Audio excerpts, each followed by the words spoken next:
अभिनंदन है। आज हम पढ़ेंगे अज्ञे द्वारा रचित कविता नाच। इस कविता के माध्यम से कवि ने यह स्पष्ट करने का प्रयास किया है कि संसार में प्रत्येक व्यक्ति को अपने पेट को पालने के लिए विभिन्न कार्य करने पड़ते हैं, चाहे वे उसके मन के अनुकूल हो या नहीं हो। दूसरा, कवि ने इस कविता के माध्यम से यह भी स्पष्ट करने का प्रयास किया है कि समाज के लोग किसी कार्य के परिणाम पर अधिक ध्यान देते हैं, उस तरफ वो ध्यान नहीं देते जिन साधनों के द्वारा उस कार्य में उस व्यक्ति को, अर्थात जो कार्य करने वाला व्यक्ति है, उस व्यक्ति को सफलता मिली है। वो उस साधनों की तरफ नहीं देखते, बल्कि वो सिर्फ किसको देखते हैं? परिणाम को देखते हैं।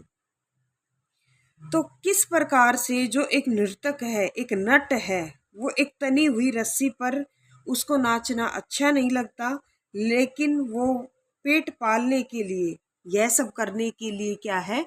विवश है। तो इस कविता में कवि ने एक रूपक का वर्णन किया है कि नट है वो आजीविका के लिए रस्सी पर चढ़कर चलता है, वह दर्शकों के लिए केवल क्या है? मनोरंजन का खेल है। आइए पढ़ते हैं ये कविता और जानते हैं कि आगे कवि ने क्या कहा है इस कविता में। एक तनी हुई रस्सी है जिस पर मैं नाचता हूँ। जिस तनी हुई रस्सी पर मैं नाचता हूँ वह दो खंभों के बीच है। रस्सी पर मैं जो नाचता हूँ वह एक खंबे से दूसरे खंबे तक का नाच है।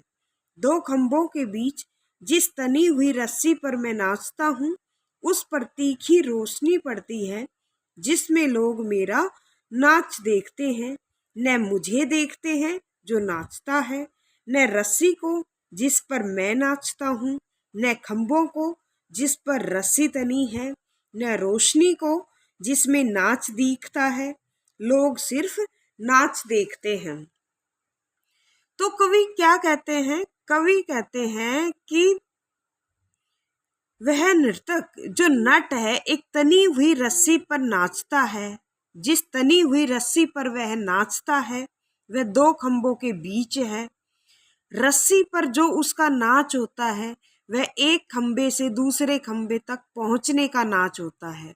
इन दो खंभों के बीच तनी हुई जिस रस्सी पर वह नाचता है उस पर क्या पड़ती है? बहुत तेज रोशनी पड़ती है।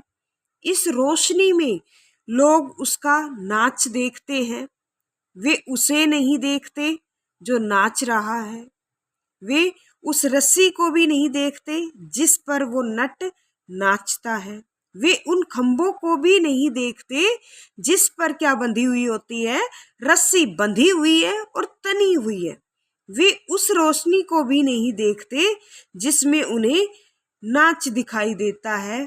वे लोग सिर्फ क्या देखते हैं? उसका नाच देखते हैं कि जो नट है वो कैसा नाच रहा है, उसके परिश्रम को वो नहीं देखते।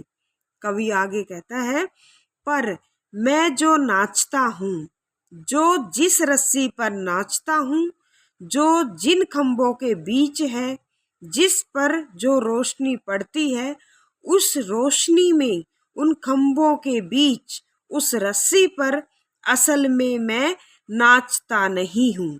मैं केवल उस खंबे से इस खंबे तक दौड़ता हूँ कि इस या उस खंबे से रस्सी खोल दूं कि तनाव चूके और ढील में मुझे छुट्टी हो जाए। पर तनाव ढीलता नहीं है।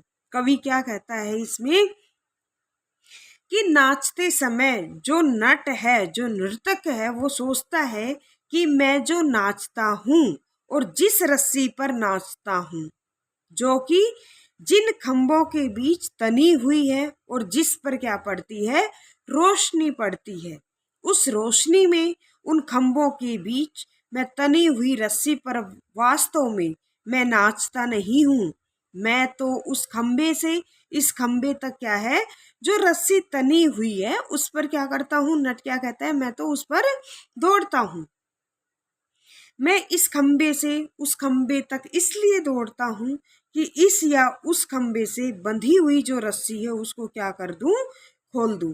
क्या कहता है नट इसमें कि मैं तो इस खंबे से उस खंबे तक इसलिए दौड़ता हूँ कि जो रस्सी तनी हुई है उसको क्या कर दूं, खोल दूं, और उस तनी हुई रस्सी से क्या हो जाए, वो ढीली हो जाए, और उसे इस नाचने से क्या मिल जाए, मुक्ति मिल जाए। उसका जो ये तनाव है जीवन का, वो ढीला नहीं होता, वह नाचते रहने के लिए क्या है, विवश है, बेबस है।